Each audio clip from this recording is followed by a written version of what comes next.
Welcome to the FE Insights podcast, a series of podcasts to bring professionals working in the field up to speed with the latest developments, presented by Safaraz, Chief Executive of the national training provider, the Pathway Group.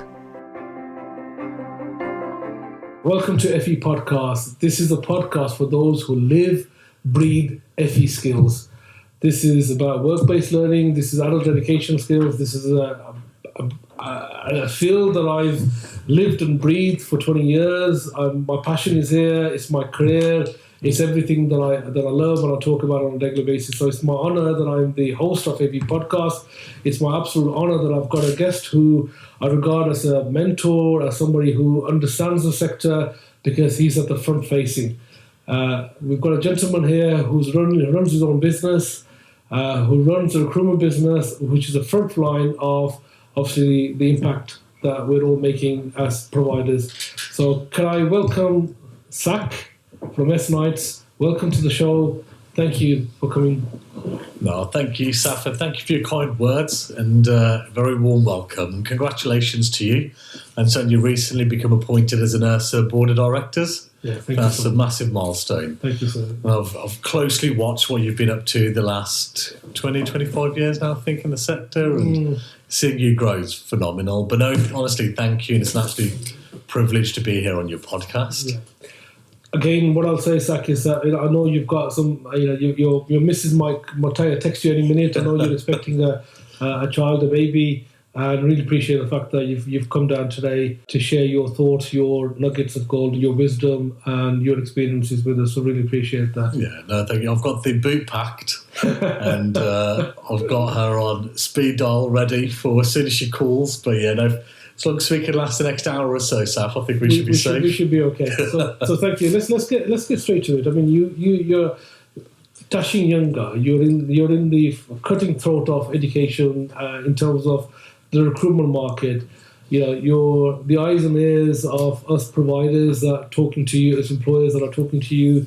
You've got people who are HR directors, CEOs of organizations, speaking to you, getting words of wisdom, advice in terms of where it is, and we'll come to that part of it.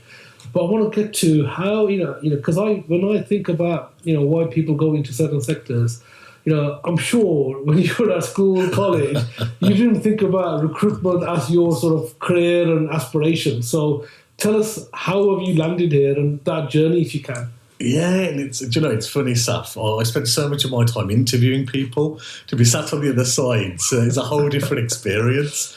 So, I mean, you're right. I think most people know me as S-Nights Recruitment, employability and skills colleges training providers. Yeah. They might know me from EPA Hub, something we co-founded a couple of years ago, or then Limsac or some of the boards that I'm sat on. But in terms of, I suppose, where I started, so I mean, like many, I came from fairly humble beginnings, single-parent family. I love my mum to bits. I think she did really well. Yeah. Bringing up two little boys. Yeah. And I think she really built in that kind of hard-working ethic and culture. And I think for me personally, I was quite a shy person growing up. So school, college, kind of came into my own at university, built a little bit of confidence, and I did my degree in law. I wish before starting that degree, I'd researched that in order to qualify, you had to do a 10 grand LPC. Yeah. And coming from quite humble beginnings, I mean, I just about had £1,000, let alone 10,000. Exactly. Yeah. And whilst at uni, I'd always done kind of summer jobs, and most of them were telesales jobs, and I'd kind of really loved the sales, the business development, and being on the phone speaking to people.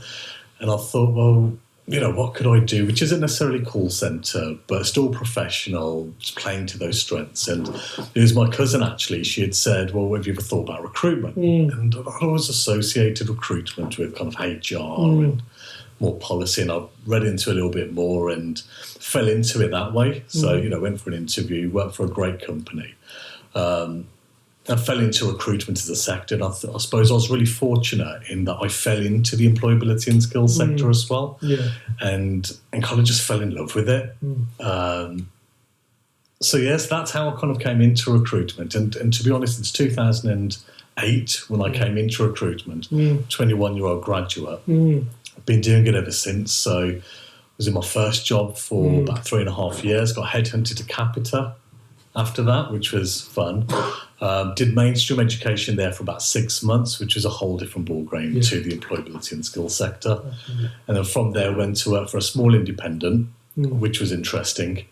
And so if I'm really honest with you, you know, I love this notion of business owner and entrepreneur, and I know we've talked about it loads, but I'd never set out to open up a business or to be an entrepreneur. And I remember it as if it was yesterday, Saf. 23rd of April, 2013. This is when I was working employed for an organisation, setting up their employability and skills division. And we were doing really well, you know, hitting targets. And it was the 23rd of April, 2013. And I get a call from the director. And he says to me, Sak, where are you? And I was like, I'm in the office, you know, where I should be. Yeah. Where are you? And he said, you know, I'd rather not say. Yeah. It's like, okay, why was he goes, everything okay? And he said, well, not really, Sak. And I was like, you know, is the missus okay? Are the kids okay? Because, you know, small company, you get to know people. And he goes, not really, Sak. He goes, we've made a couple of bad decisions investment-wise, and cash flows been hit hard. And I'll be honest, back, you know, I was 26 at the time. Things like cash flows and budgets, they're way above my pay grade. I came to work and I got paid. I got my commission. I did as much as I could do. And he goes, the business has been hit hard. We've made some bad decisions and I can't afford to pay you. Wow. And this is Tuesday, the 23rd of April, 2013, Saf. And I remember because it's 4 days before payday. Wow. And I remember my response being, yeah, but I've got direct debits coming out on Friday. And he was like, Sak, honestly, I don't know what to say to you. Just that we can't afford to pay you. Wow. It's like, okay, what about my notice? Do I, you know, you can pay my notice period? And it's like, Sak, honestly, I don't know what to say. I'm really sorry. And by this point, he'd already started getting rid of staff. And again, so for me, they were, I just didn't recognise them because to me, I rocked up to work every day. I worked really hard. Exactly. So I said, okay, no problems. I said, what do I do now? And he goes, Sak, I think you need to go home. And I remember I took the mobile phone with me, I took my laptop with me, and I remember going home and just having a nap, Sak, if I'm really honest, because I didn't know what to do. I was like, I've never been in this position. 2 days later, so we're talking now Thursday, that's when S-Nights came into existence. Because I thought to myself, you know, back then I had some temps working for me with some of my clients, and genuinely my biggest worry and concern. So I'd spent about 5-6 years in the sector by then. So I'd built up a reputation, I'd had the relationships, and I thought, I've got 10 temps working for me. Yes. How are they going to pay? How are they going to get paid? So I remember I went to go see an accountant, I went to go speak to the bank, and they were great. You know, by the 27th, I think it was, of April, we had launched S-Nights. I was managed to pay my temps, and we were go. Absolutely, wow. Yeah. And what a journey it's been, and we'll obviously unpack a little bit of that. But you know, what I'll just comment on that is that you were obviously open-minded when you're talking to your cousin in terms of an opportunity. And you know, you play to your strengths in terms of sales, and you know, recruitment is a sales thing, but it's also very strategic now in terms of selling on its own needs. You know, it's connecting all the dots together, and it's getting much more complicated than what it is. But it also shows lack of careers advice in terms of, you know, we're in the skills business, education business, and you think even now people are making, you know, going into degrees and qualifications without real thinking in terms of the end in mind and what they're trying to get to. And I think, you know, we keep talking about end in mind business and end in what your outcome is or what your objectives are, but you know, it's a continuous thing within the world of work at the moment. Yeah, so it is. I mean, I wish somebody had seriously sat down and said it's going to cost you 10 grand after this degree to carry on. But again, honestly, I'm a firm believer of two things. One thing's happened for a reason, and it doesn't always sit well in the moment. But actually, in retrospect, when you reflect back, things do happen for a reason. And the other thing is, genuinely, I think good things happen to good people. Okay. So you're an accidental entrepreneur. Yeah. You know, you fell into it, but you've actually grabbed the opportunity. You know, you grabbed the challenge. You grabbed the opportunity. You know, you talk about how you've developed as a person, how you've had to learn fast within that time. Tell us a little bit about the entrepreneur Sak. The accidental entrepreneur Sak. What does that mean in terms of you running your business? Yeah, cash flows didn't mean anything to you before, but what's changed? How have you developed as a person? That's a really interesting question, Saf. And I think for me, the last few years specifically have been the biggest growth years. Okay. I think surrounding myself with the right people. So, Saf, you most definitely one of them. And having a really strong peer group of people that you can bounce off, soundboard off. And there's a handful of people that I keep really close to have that kind of connection with. Yeah. I think if you were to ask me, Sak, the 26-year-old Sak that launched S Nights on the 27th of April, what was the plan then? I'll be honest with you, it was to be the biggest, the best. I didn't want anyone to have a job in the employability and skills market unless S Nights found it for them. That was the goal. That was the aim. Domination. Yeah, world domination of the employability and skills sector. And don't get me wrong, there is still elements of that. Yeah. But I think with time and the journey that we've been on, it's changed a little bit. I think learning curves for me is, resilience. That it's a learning curve and a learning point for me as well, because if I look back at the trajectory of S Nice Recruitment, we've seen growth every year and, we've gone from strength to strength. But if you drill down into the specific periods, there's most definitely been highs and lows. There's been times where everyone's high-fiving. There's been times where we've had to look at each other and have some difficult conversations. And I think the Sak back in 2013, I was everything to everybody. I was the valued recruitment partner to some of our clients. We were the last chance saloon for some of our clients. We were an agency, a logo on a CV for some of our clients. And that was fine, because that's what I had been brought up in the recruitment world thinking. We're here to serve a purpose, and that's to fulfill the needs of our clients. I think with time, what I've realised is actually there's a value in what we do as a business. And as a business owner, as someone leading a team of, really skilled, trained consultants, it's differentiating between those who genuinely see value in our services versus those who see us as a CV pusher. And actually, one of the things that I've learned is unless you can assign a value to your time, to your efforts, and to your energies, because we work hard, and I can vouch for my team as well. By God, we work hard. We want to work with people who appreciate and value that.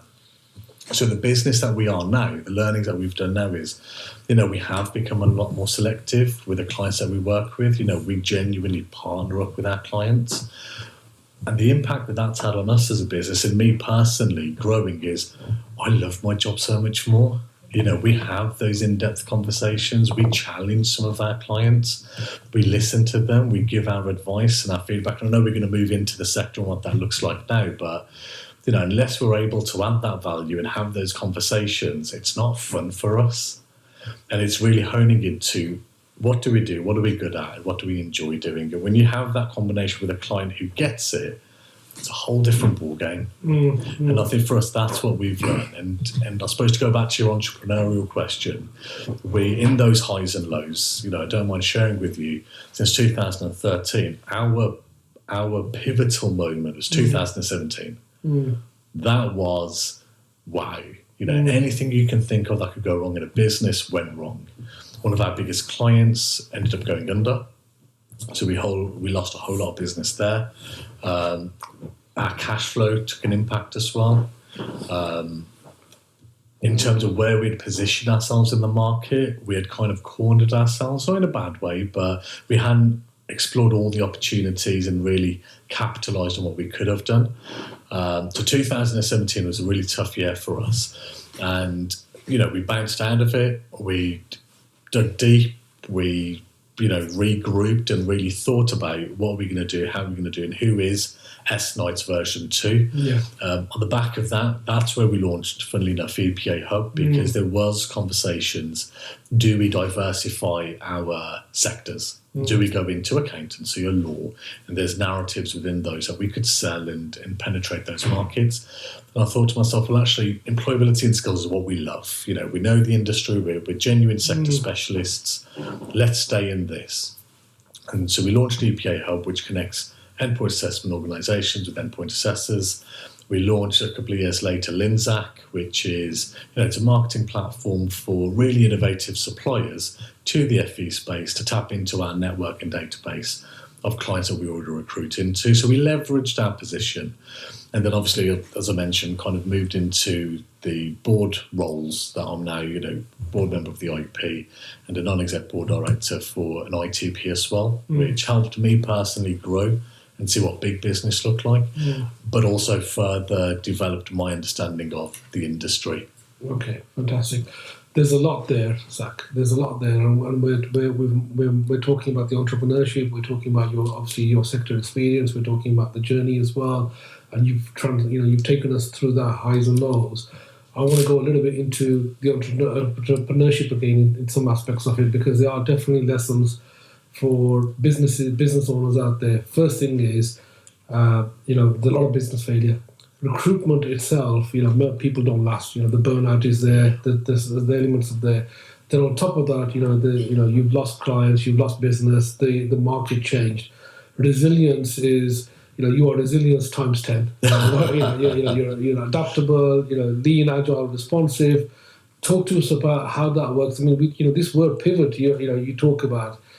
Which is common word now, and people have been saying that for the last year or so. But you're talking about 5 years ago you were using the word pivotal, and you pivoted. But tell us a little bit about how does that work, because you're on your own. You're the managing director. I know you don't call yourself the CEO, but you're the MD. You're the CEO. You're the finance director. You're the commercial director. You're the sales director. You're the HR department. Potentially, even though you might have people in doing those roles, because you've got to do all of that yourself as well. Understand that. How to give us some. What's the secret? Honestly speaking, and it's going to sound non-concrete. Yeah. But the honest answer is, do what you love. So when I think about that 2017, and I think, like you said, I was an accidental entrepreneur in 2013 when we launched the business. You can take that, by the way. You can keep that by the tagline, accidental entrepreneur. When you do your next podcast with somebody, I'm the accidental entrepreneur. Yeah, no, it's true. But, for me, that was more circumstantial. I think 2017, when your back's against the wall, the only way out is to swing or drop down. Yeah. I think for me at that point it's looking at what is it that you love doing, because as soon as you can hone into that, then the stress, the challenges that come with it becomes part of that journey. You don't mind it because it's 100% cash flow and generating the revenue that's so important. But by focusing on what you love doing, it becomes so much easier, because the reality is, and I say this to a couple of my friends, the reality is when they ask me, Sak, I want to go into business, what do you think I should do? Yeah. And I say to them, the reality is there's money in everything. Yeah. Mr. Andrex selling toilet paper, the multimillionaire, who would have thought selling toilet paper and selling lots of it will make you that rich? Yeah. The person who manufactured these tables and sold them. There's money in everything you do. If you can hone in to either a specialism or a passion or something that you want to be known as the expert of, the go-to of, it makes your life so much easier. Because when you come across a challenge, it is a challenge, and you'll relish that challenge. It's not an obstacle where you're banging your head against a brick wall. So, if I hone in on the EPA Hub as a prime example, so EPA Hub came out of when the world of endpoint assessment came into existence. You had an opportunity there for us as an agency to go out to the EPAOs and say, you need a fluid, flexible workforce. We've got a temporary desk. Why don't we find you temps? And they said, Sak, we love the idea of being able to find freelance EPAs on tap as and when required with just a phone call to you. We talked through the finances and how it would work, and they said, Sak, it's too expensive.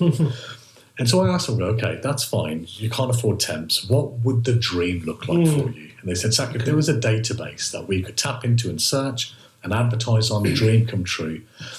And that entrepreneurial spirit at that point said, I could make that. And that's what it is. And I think if it wasn't that we intended to move into the recruitment tech space and create a platform, but because it was something that I loved and I saw the opportunity, it was like, it makes sense. Like, this is a challenge I will relish, as opposed to an obstacle of how else do I deploy my temps? Where do I put them? Okay. So entrepreneurial-wise, it is find that passion Okay, fantastic. And hopefully, if passion finds you, it's a gift to you. And it's lucky that you find your passion sooner rather than later. It's one of those things. And fantastic learnings there. And thank you for sharing that with us. Let's move a little bit in terms of the challenges now for the sector, if we can, Sak. You're on the front line. You're the go-to person in your sector. You've carved a niche. People know you for problem solving, troubleshooting, getting them out, and you're also strategically aligned as well. So you've got these strategic partnerships, strategic relationships.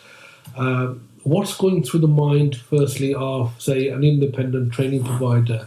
I know you sit on a board of an ITP, independent training provider. What's going through from an employer's perspective at this point in time? What are their challenges? What are the challenges from a potential candidate perspective? And just give us an overview of the marketplace at this moment in time. I think most of the marketplace right now is a mixture of emotions. I think there's definitely excitement. Yeah. In the last 14 years that I've been around, I've never seen this level of investment into employability and skills, between Restart, traineeships, ESF, AB, apprenticeships, boot camps. The sector's never been flooded with so much funding. Yeah. So I think there's the excitement. I think the challenges right now for a lot of providers, if you rewind back to, say, 2020, and if you sat on, I think, any senior leadership team meeting or board meeting, the key question was, how do we diversify our offering? Yeah. Right? And I think most providers who wanted to diversify have now diversified because of the sheer amount of funding that's out there. So the biggest challenge is, how do we now mobilise this?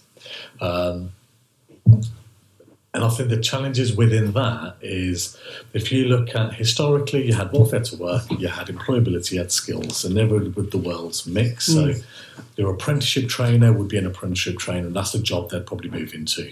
Same with a tutor, same with an advisor. Because of the sheer amount of funding right now, an apprenticeship trainer can also now start delivering your AB courses because there's a vocational element. Yeah. They can also deliver your traineeships, your ESF programs as well, which means that the demand for this limited pool of apprenticeship trainer job title has now quadrupled. Yet the pool that we've got is still the same as what it used to be. And so most providers I'm speaking to right now, recruitment is probably top of their agenda. They are struggling to find the right talent. And you'll hear phrases like the competition is fierce and it's a tough market out there, and I agree. And that's been the same story for the last kind of 12, 18 months now. Yeah. I think as a sector we really, really need to start thinking about, okay, we've kind of used that story, what are we going to do about it? And I think that's a really interesting conversation I'm having with a few people right now, because a conference that I spoke at last year, we talked about being an agile employer and what that means, being proactive. And I think it's all too easy to be reactive as an employer. And, recruitment becomes a knee-jerk reaction. Somebody's left, or we've won a new contract, and that's where the ball starts rolling. I think training providers and colleges, employability providers as well, need to start thinking about being agile, being open to conversations, even when they're not recruiting. I'll be publishing an article soon, actually, about it's. I'll give you a sneak preview, and it's about when is the best time to get a new job. Okay. And this is, I know I'm shifting slightly to a candidate's perspective, but for me, the best time to find a new job is when you're not looking. Because the moment you as a candidate start looking for a new job, it's for a reason. You're not happy, there's challenges, there's redundancies, you don't think you get paid enough. All of these are issues that need to be resolved in your new job. Imagine being in a position where you think to yourself, do you know what, I'm happy where I am. So if I move now, it's genuinely going to be better than where I am now, as opposed to, I'm being made redundant, I need to find a job, or actually I'm not happy with my salary, or something's broken. What good looks like when you're in that mindset, the threshold's very low. Whereas when you're not looking for work and you stumble across something interesting, that threshold for you to make the move is higher. So that I'm writing an article and a piece about that.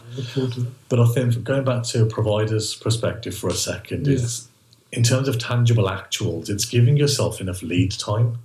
So, if I got paid £1 for every time a client said to me, Sak, I need somebody to hit the ground running, I wouldn't need to fill the job staff. I'd become a millionaire from that phrase alone. And I'm a firm believer that, our behaviours drive our actions. And if you're kind of approaching recruitment at that last minute where you have no choice but to find somebody who's done this job before because I don't have the time to train my own people. And bearing in mind, we've already talked about our pool of candidates is shrinking because the provision is increasing. You're always going to be on the back foot. And actually the question you need to ask yourself is, am I struggling with recruitment? Or do I lack a strategic direction of how we're going to get the best talent? And is that start recruiting in advance? Is it let's start training our own people? Because, the irony of our sector is we are employability and skills. We train people for a living. Yeah. We should be doing that within our businesses on continuous. We should be capturing that CPD, that occupational competence, that industry knowledge to train the next people. But and 9 times out of 10 is an exaggeration. I'd say a solid 6-7 times out of 10, clients will say, we don't have the time to train anymore. We need somebody to hit the ground running. Okay. So in a nutshell, in terms of the challenges, obviously staffing, can't find the staff, the people aren't there. I mean, that used to be a saying at one time where, if you as an employee said, I can't find the staff, that actually meant mindset. In terms of can't find the stuff, in terms of, the people that I've got aren't up to it, they're not up to the level. Now you're actually saying, I can't find the people, genuinely can't find the people. So the phrase has changed in terms of where we are.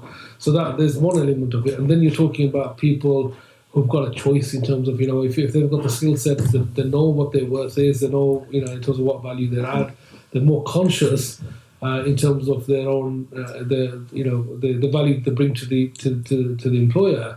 Then they can start having conversations when they have choice, as opposed to when they don't have no choice, or when they have limited choice. So that's really taking control of your own career, taking control of your own future. 100%. In terms of the competition previously, the independent training providers used to say, well, it's the colleges. We're competing against the colleges. We can't compete with their salaries. We can't compete with with possibly their holiday pay, their remuneration, the pension, and so forth. I'm finding less and less of that. And how are you finding that from that's from a personal objective now, personal perspective? No, 100%, Saf. And I think especially in the apprenticeship market, colleges are great and they deliver some phenomenal provision, but in the apprenticeship space, I think ITPs are at the forefront of that. So if people are working for ITPs in apprenticeships, training providers know that they need to be, good employers with good salaries, good packages.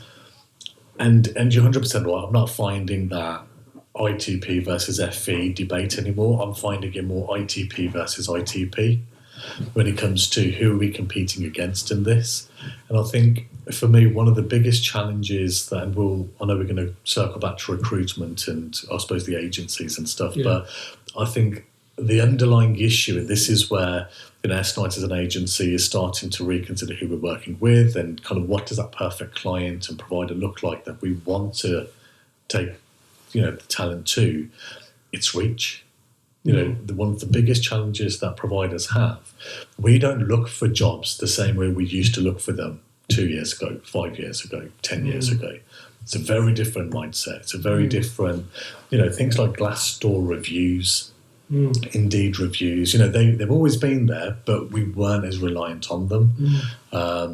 Also our circles and our reach. So, social media has very much taken over the world. And if you think of, an individual within a training provider, their circle they're surrounded with, then the organisation level, the circle that surrounds them, that's your audience. So when you do put out an advert or you do put a post out on social media to attract talent, for example, you're relying on somebody looking for a job in that moment, that person seeing your advert in that moment, being in a position where they can apply in that moment or remember to apply later, and that's all you've got. So a lot of the conversations that we're having with providers now is, how are you building that employer brand? How are you positioning yourselves as an employer of choice? So I'm speaking at a conference later on this month, and again, sneak peek for the podcast. one of the exercises I'm going to ask the audience to do is, almost close your eyes and think of, if you're an apprenticeship provider, think of an EPAO. If you're an EPAO, think of an apprenticeship provider and have that name firmly in your mind. Once you've opened your eyes, I now want you to once you've opened your eyes, ask yourself, would that provider that you thought of think of your organisation if I asked them the same question? And when you thought of that provider, what was it that made you think of that provider? Was it their size, their branding, their values, what they do, what they post? Because if people aren't thinking of you when they're closing those eyes, when they're looking for a new job, are you an employer of choice yet? And how do you get to that stage where you do become that? Because it is, so like you said, it is competitive, it's fierce out there. Okay, well, so we're talking about, it's not really what you know, it's not even who you know, it's not who you know, it's who knows you and what do they know you for. 100%. So what do they know you for? If they know you for as a provider that's at the forefront of apprenticeships, are they going to automatically think of you as in terms of the next career option? Yeah. That's it. And so just circling that back down to recruitment, so obviously you can imagine as an agency, our reach is phenomenal. Through our database, through all we do all day, every day, speak to people. So our reach is phenomenal. But actually, what else? The other thing that we do, and this is where that we're talking about value, is we provide that narrative. So, we look back at Glassdoor, we look back at journeys of organisations, and we have that conversation with the provider to provide that narrative so we can get candidates excited about your journey. If you're relying on purely an advert, hoping somebody applies and they apply because they can do what's on your advert, is that a strong enough reason to join your organisation? Is that a strong enough reason for somebody to come and interview with you? Honestly, I don't know, and I don't think it is anymore, sir. Okay. So how does an employer or independent training provider differentiate themselves and become that employer of choice and be in the mindset? How do you do that in this competitive marketplace when you've got all of these other pressures going on as well? It's a really easy answer, in my humble opinion, and that's only because of how our sector is built. So one of my favourite phrases is we're a very tight-knit sector, not to be incestuous, everybody knows everybody. And actually, the impact of that and the benefit to you is if you treat your staff well, if they decide to move on, they're speaking highly of you. If you guys are recruiting, that person's network alone, they'll be able to, with conviction, tell their friends, tell their former colleagues, guys, come and work here. Honestly, it's a great place to work. So I think first and fundamentally, it's look after your people. I think on top of that is, there's a lot of conversations now around purpose. There's a lot of conversation now around intent. And there always has been, but people are really honing in on that. And that's great to be talking internally in meetings about. But what are you doing to demonstrate it? So, and I suppose I am in a really, really fortunate position, partly because I work with some of the sector's finest people and talent, and also I work with some of the most exciting providers out there. And when you hear about some of the things that they do, some of the things that they're involved with, my mind is blown, and I'm just like, guys, how are you not screaming and shouting about this? And you've got two types of providers. You've got the providers who say, well, Sak, this is just what we do. Like, we didn't think this was scream and shout worthy. And then you've got the others who say, Sak, we don't quite know how to. Do you know what I mean? And I think that's a separate conversation around marketing and PR and how do you do that. But it's showing that actually we do what we do for the right reasons and putting it out there as well. Okay. So word of mouth works, and we always know that it's worked, and that's predominantly, about sales and so forth. But we're now talking about word of mouth in terms of recruitment, because people are attracted to other people, like-minded people in organisations, and if they're doing well and they're saying, well, actually, this is a fantastic organisation, that counts more than the organisation putting out adverts and saying we're brilliant. 100%. 100%. Okay. So that's a secret there. Yeah. These sometimes things are quite basic, but what happens is that we lose all sense of reality and all sense of what is the right thing to do and what works.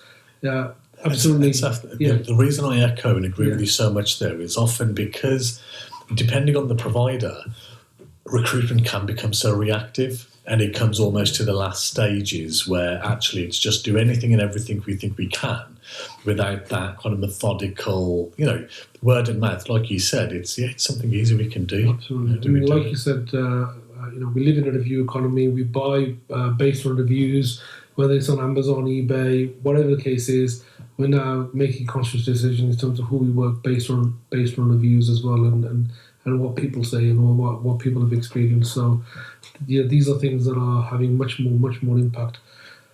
In terms of succession planning for employers and particularly independent training providers, and finding the fact that they just can't find the staff, in terms of the people out there, and moving away from a reactive situation. How does somebody do that? It all sounds well and good, but sometimes budgets are limited. You're not in a position to have recruit continuously or have more people in, so it doesn't affect you.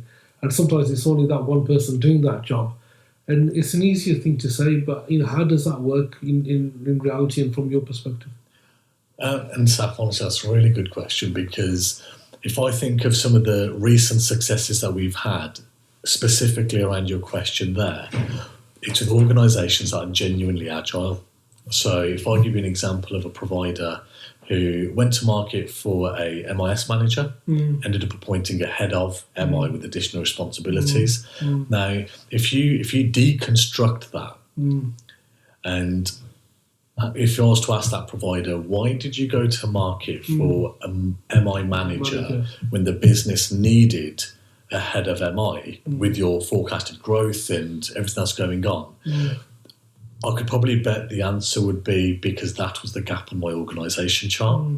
We had something fairly recently as well, actually, with a director role in London, and they came to us asking for a director, and we had gone to market, presented them some directors, and through this journey, and recruitment is a journey, both for the candidate and for the employer as well. But as we went through that journey, we kind of started dissecting what does the business need. So park the org chart for a second. Where are the gaps in the business? And actually, we ended up appointing a head of engagement instead, which resolved the problems that the provider had and built that resilience for the challenges that were going to come.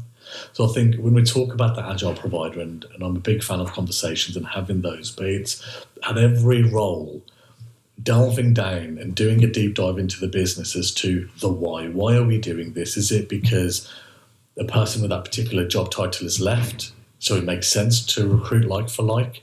Has the business evolved? Has it changed? Does the business need something else now? And I think it's those kind of conversations that providers and people need to be having more within.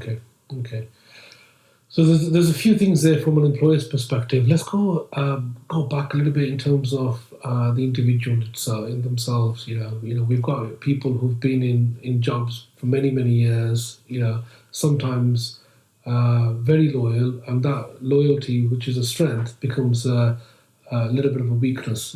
Because they're possibly, and I'm generalising here, not being recognised or valued. And then what they find is, people like yourselves are going advertising. They're thinking, maybe pressure from the sort of better half and so forth. And they're looking at their colleagues and so forth, and they consider maybe I could do more, I could do better. They have a conversation with your good self. You sell them the dream, and then do they get cold feet? Just generally give us examples of what goes through. Because when you're dealing with somebody's career. Something that you deal with on a day-to-day basis is, you make decisions and you're putting people in. These are norms for you, but for somebody else, they're life-changing decisions. How do you help people with that? And you're 100% right, Saf. It's the means with which they pay their mortgages, pay their bills, their livelihoods are underpinned by it. So no, I totally agree. And actually, Saf, if I can, I'd love to answer that twofold. So one from a candidate's perspective, but also from an employer's perspective. And I'll share what I think is a funny story. Okay. So I think from a candidate's perspective, two things. One, I think if you're feeling like that, there's nothing worse than bottling it up. So by all means, give us a quick call or an agency or start looking for jobs. But actually, your first point of call needs to be speak to your manager. And the conversation doesn't have to be, I'm unhappy, I feel undervalued, pay me or I'm leaving.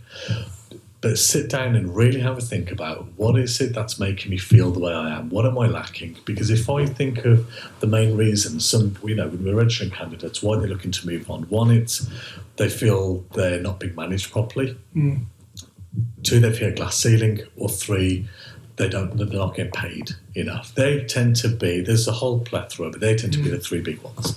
And actually all three of those can be resolved by your employer. So have the conversation with them first. People are scared to have those career conversations on the whole in some cases. No, and I think that opens up a whole different conversation around what is the relationship between your managers and your staff.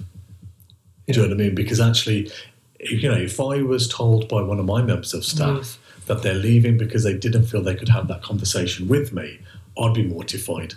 And it's one of the reasons I am against counter offers. I think counter offers is one to watch with caution. For a couple explain in simple terms what that is. What is a counter offer? A counter offer is Tom is working for an organisation. He goes for an interview, gets offered 2-3 grand more. Tom goes to hand in his notice to his manager, and his manager says, "Don't leave.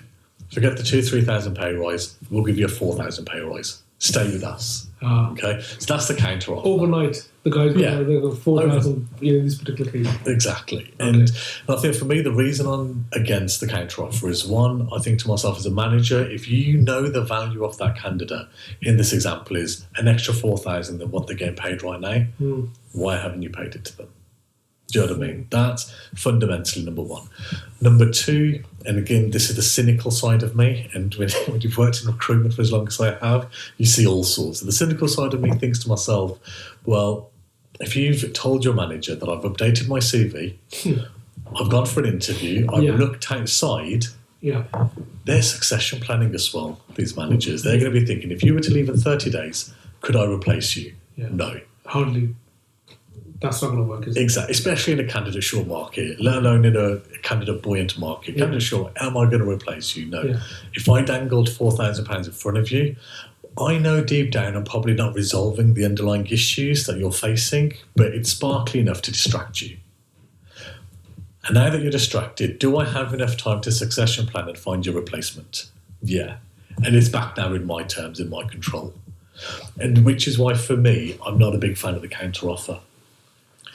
And if I give you a personal experience of that, now I remember one of the early members of staff that I had was a young lady called Jade. And I love Jade to bits. She was great. Took her on as a trainee. She was with me for a few years, and it wasn't quite a counter offer. Yeah. It was she decided to go off to university. To go and study law, funnily enough. I told her about the 10 grand LPC cost. But she decided. Well, she had done that well in recruitment. She had saved up some of her commission and she was ready. Okay. And I remember going home and I remember saying to the missus that, do you know what, Jade, she's handed in a notice and I'm gutted. I was like, what haven't we got here at S Nights that's made her want to go off and do this? Yeah. And honestly, I was emotional. I was 28 at the time, maybe 29. And this is the first member of staff that we'd appointed that had decided to leave. And I remember my missus saying to me, "Sak, look, I get it. You're emotionally attached to your business." And the younger Sak was like, "No, I'm not. I'm a businessman, and I can differentiate my emotions. I don't understand why she's leaving though." And she said to me, "What you've got to remember, Sak, is the same thing you say to your clients, same thing you say to your candidates, which is." A career is made up of segments of a journey. And actually, she's done her journey with you and she's going to move on. And she'll be on the next part of her journey and they'll move on. Because actually, if Jade stayed with you for 20 years, she's going to be limited to what you've taught her. What outside experience has she got? What else is she bringing to the table that you potentially don't already know because you've trained her in that? And I think for me that was really insightful because I thought to myself, do you know what, you're absolutely right. When I think about candidates, they are on a journey. And at every stage of their journey, they'll learn something new. Sak of 2013 versus Sak of 2022. Yeah. Very different people because my journey's been different. I've been exposed to different things as well. So I think from a provider's perspective, yes, I understand the need for a counter offer. But resist the temptation, wish them well, wish them good luck, tell them that, we hope to keep in touch. And I think from a candidate's perspective, if you feel that it's time to move, don't be distracted by that shiny offer, because it's not fundamentally, when you strip back everything else, money wasn't the primary aim of you moving. It was everything else that went in behind that as well. Okay, fantastic. Really appreciate that. Particularly, as you said, it is no longer a job for life, and it's the segmentation of it, and it's that growth, and these are milestones, and they're all part of that journey of developing as individuals. Sometimes you can experience that within an organisation where you can move into a different type of role, and I've seen that as well. So it's not always about moving necessarily to a new employer. It's sometimes moving into a different role, a new challenge, and sometimes even projects. Having an opportunity to do a project as part of that development. So 100%. And again, Saf, there I echo you in that, because in those new transitions, you've got the growth, you've got the exposure to different things. So no, I agree, it could be within the same organisation. Okay. A couple more questions. We're coming to an end. We've had a fantastic conversation, so many nuggets of gold there. But, when I think of your good self as an entrepreneur, as an accidental entrepreneur, I think of somebody who's got a very strong brand out there, a personal brand, a brand that, you cherish, you look after. You obviously spend a lot of time, and you've obviously given time here, which is also part of your personal branding. How does that work in terms of personal brand? Because it's easy to say personal branding, personal brand. How have you done that, Sak? Again, without running the risk of sounding corny, it goes back to that original, do something you love. Yeah. So, when I post on LinkedIn, when I do the videos, when I do stuff like this, I don't even see it as work anymore. Genuinely, I know at that kind of grassroots level, I love talking to people. I love getting to know people. I love seeing people's journeys. I'm inquisitive by nature. I think that's some of the reasons I've been asked to become a board member is the questions that I ask. Layer that with employability and skills, which is a fascinating sector. I don't think I have enough resilience to work in employability and skills. I put my hats off to you guys, but enough to be in recruitment. But because it is something that I care about and cherish and love doing, it's something I do happily. So, and I'll give you a silly example. One of the things we do now, I don't know if you can see us. I can see that shiny thing there. Anybody that passes probation at Nice Recruitment gets a small night-shaped badge that they can wear on their lapels. Now, for me, that wasn't something that I thought up as part of a people and talent strategy for recognition.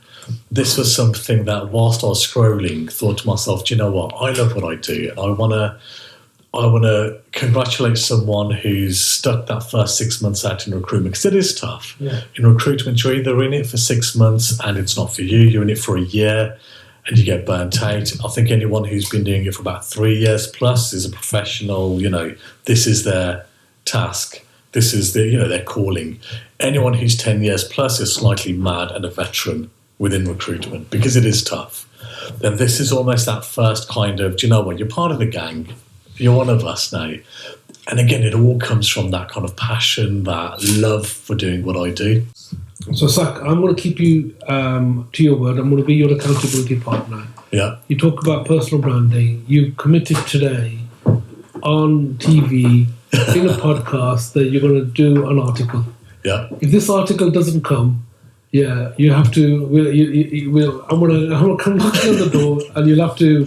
We'll have to get you to do a forfeit or something. Yeah. So can I do that with you? No, 100%. Can I be your accountability? You can. My plan B, to be honest, Saf, was to get the telephone number of your editor, just get him to edit it out. But no, I much prefer the accountability partner. Okay, so that's fine. Couple of things, quick things in terms of to finish off. Some quick nuggets. People, and I'm talking about independent training providers. Yeah. When they look at recruitment, they look at it as a cost. Yeah. It's a cost. They think, what, I don't want to pay a recruitment agency. What are they charging for? We can do it ourselves. It's a cost to them. How do you perceive that? Obviously you're making a living from this. Yeah.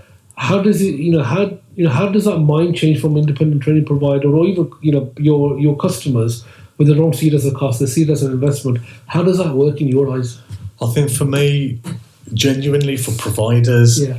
that put the recruitment cost of agency fees in their expenses line Yeah. on P&Ls Yeah. need to start redefining that line as an investment. Okay. And the investment that you're doing isn't the ability of someone forwarding a CV. And if that's the value that you see in the agency you're working with, unfortunately, you're probably working with the wrong agencies.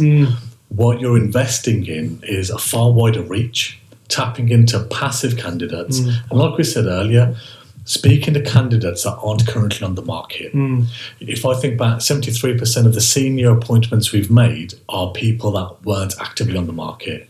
And I know we've talked before, Saf, as well. By the time a senior candidate has updated their CV, it's too late. Too late. The race is on. Because as well as sending you the CV, they're sending it to every other provider out there. That plus the market intel, because remember, your recruiters, if they are adding value to your recruitment process, should know and understand the trends within the market intel. And if you're not getting that, and all you're getting is CVs, then yeah, 100% keep is an expense, and you're spending a very expensive fee on advertising. Okay, my last question, if I can. You've done ecosystem very well. You understand ecosystems. Some people don't. If I say ecosystem, they won't understand it. Tell us how does that work for you in terms of that ecosystem of products and services? How does you all connect the dots for us and advice for anybody else possibly looking to do a similar thing in their business? It doesn't have to be recruitment. How do you do that? That's my sort of final question. Some nuggets from you there. Yeah, no, definitely. I think fundamentally first, like I said, start with where you're passionate, start with what your expertise is. So if you look at S-Nights, EPA Hub and Linsac, the common denominators is I connect people and businesses. In S-Nights Recruitment, I connect candidates to clients. EPA Hub, I connect EPAs and endpoint assessors. And with Linsac, I connect suppliers with the FE market. So hone in on what your strength is mixed with passion. Because at that point, you can start leveraging that knowledge and that value that you've got. Okay. If somebody wanted to connect with you, what's the best way? How do they find you? Yeah. So LinkedIn, you can find me on LinkedIn, Sak Awan, quite active on that. Yeah. Otherwise, you can call my mobile, call my landline, email into the office. It's very hard not to find you. Yeah, not to find me. Conferences as well, you mentioned. At conferences, doing webinars, and you'll find me out and about. I love going out and seeing our clients as well.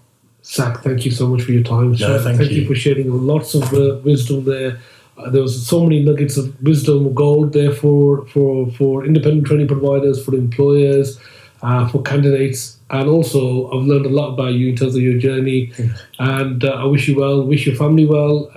We've not had any ping, I think. Have you? No, so far so good. So far so good. Yeah. So we've done okay. We've had a fantastic conversation. Thank you so much for coming on to FE Podcast.